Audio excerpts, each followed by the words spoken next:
The night was quiet, just another routine operation, until it wasn't. FBI Special Agent Marcus Reed had spent years upholding the law, taking down criminals, and protecting the very system he believed in.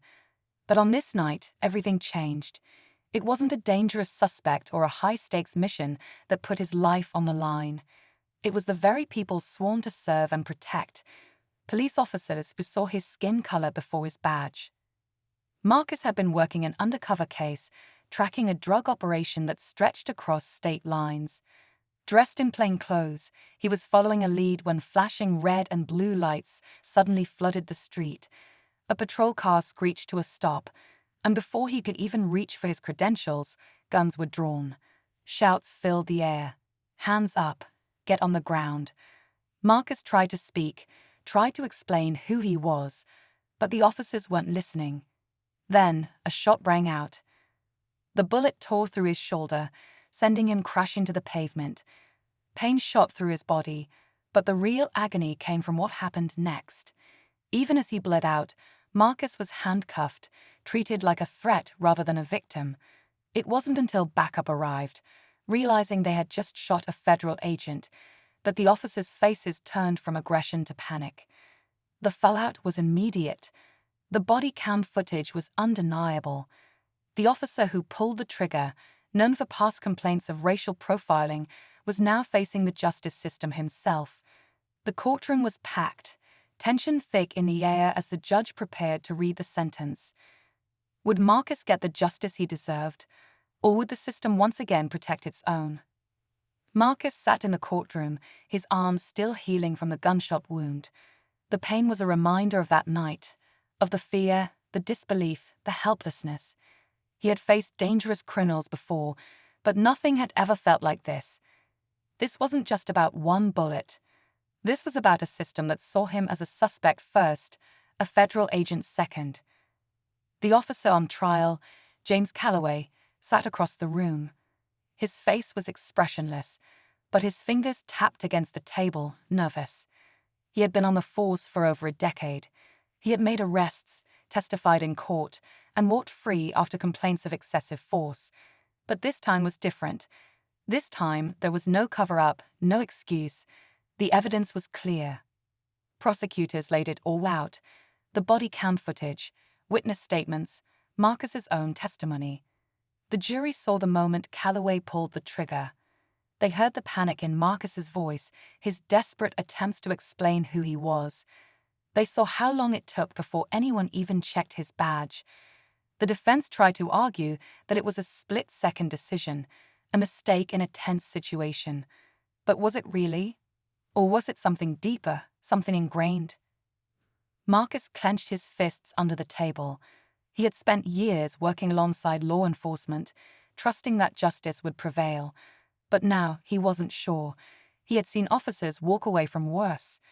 Would this time be any different? The judge cleared his throat, preparing to speak. The courtroom fell silent. Every breath felt heavier. The families of both men sat in the gallery, waiting for the verdict that could change everything. And then the judge opened his mouth, about to decide whether justice would finally be served or if Marcus would become just another name in a long list of victims. The judge exhaled slowly, his expression unreadable. The entire courtroom was frozen in anticipation. But before he could speak, Calloway's defense attorney stood up. "Your Honor, before sentencing, I'd like to present additional context." A murmur ran through the crowd. Another delay. Another attempt to shift the focus away from what had happened. Marcus felt his heart pound. He had been here before, watching cases like this play out, where the defense tried to paint the officer as a man under extreme pressure, just doing his job. But this wasn't about a tough call in the heat of the moment. It was about the choices that led to that moment. Calloway's attorney turned to the jury, his voice measured. Officer Calloway had received reports of a dangerous suspect in the area. He reacted to what he believed was a threat. The words felt hollow, rehearsed. The footage had already shown Marcus unarmed, identifying himself. Yet here they were, trying to twist the narrative. Marcus' attorney didn't let it slide. Believed or assumed, she shot back, because Agent Reed followed every command.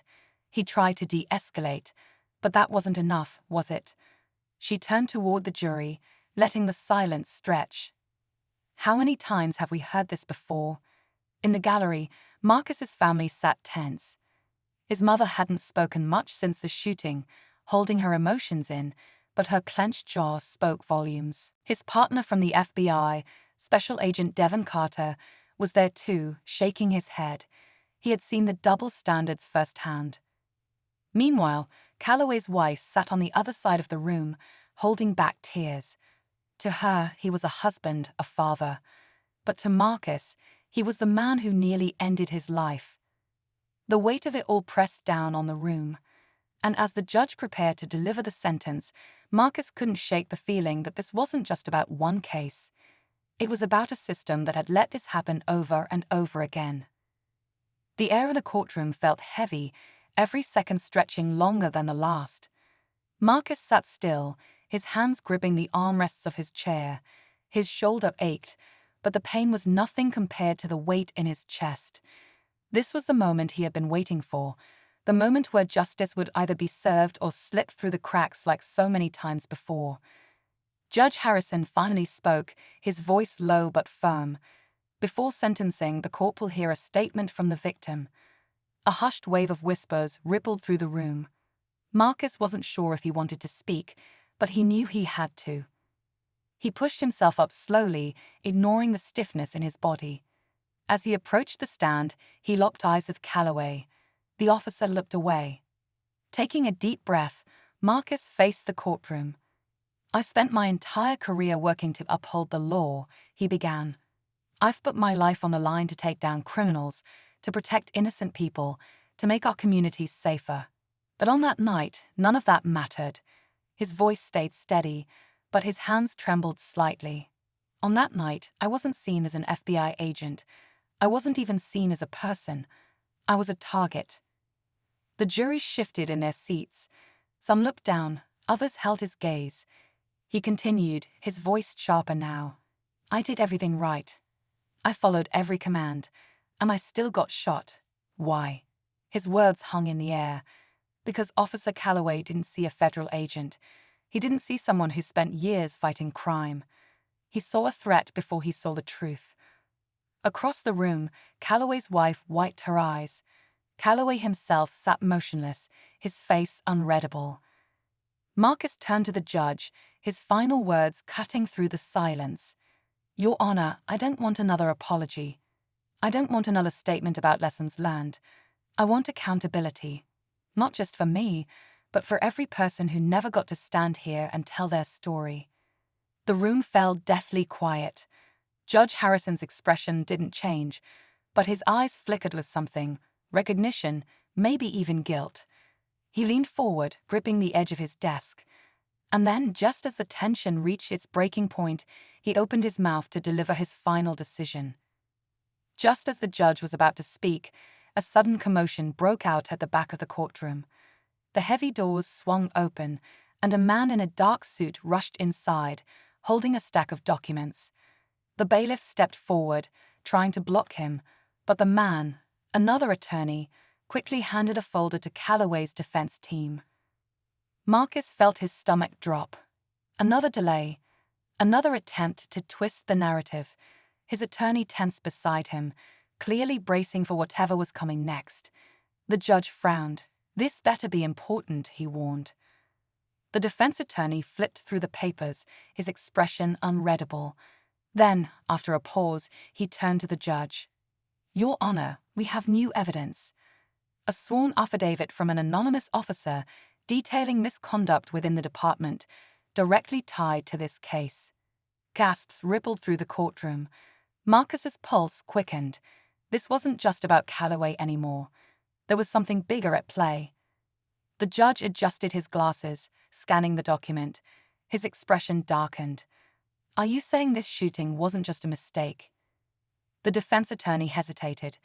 "The statement suggests a pattern of targeted stops and escalations," he said carefully, "including direct orders to treat certain individuals as threats, regardless of the circumstances." Marcus's mind raced. Was this why Calloway pulled the trigger so quickly? Had he been following orders that night? If this was true, then the real problem wasn't just one officer. It was an entire system designed to protect some while targeting others. The tension in the room shifted. Calloway's face had gone pale. He glanced at his attorney, then at the judge, as if realizing, for the first time, he might not just be on trial for his own actions, but for something much bigger. Judge Harrison's voice cut through the silence. If these claims are true, then this case has far greater implications than we initially believed. He turned to the prosecution. We need to verify this immediately. Marcus's hands clenched into fists. He had walked into this courtroom expecting justice, but now he realized the fight was far from over. The courtroom buzzed with tension as the judge ordered a recess. The prosecution and defense scrambled to examine the new evidence, while Marcus sat still, his mind racing. He had come here for justice, but now the case had taken a turn no one saw coming. If this affidavit was real, then Calloway wasn't just a reckless officer. He was part of something bigger, something orchestrated. An hour later, everyone was called back. The judge's face was unreadable as he addressed the courtroom. After reviewing the new evidence, this court acknowledges that systemic directives may have played a role in this case.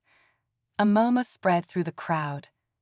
However, that does not absolve Officer Calloway of his actions. Marcus exhaled, but the moment of relief was brief. Calloway's attorney stood up. "Your Honor, my client has something to say." Calloway hesitated, his hands clasped together. Then, in a quiet voice, he spoke. "I was following orders." Gasps filled the room.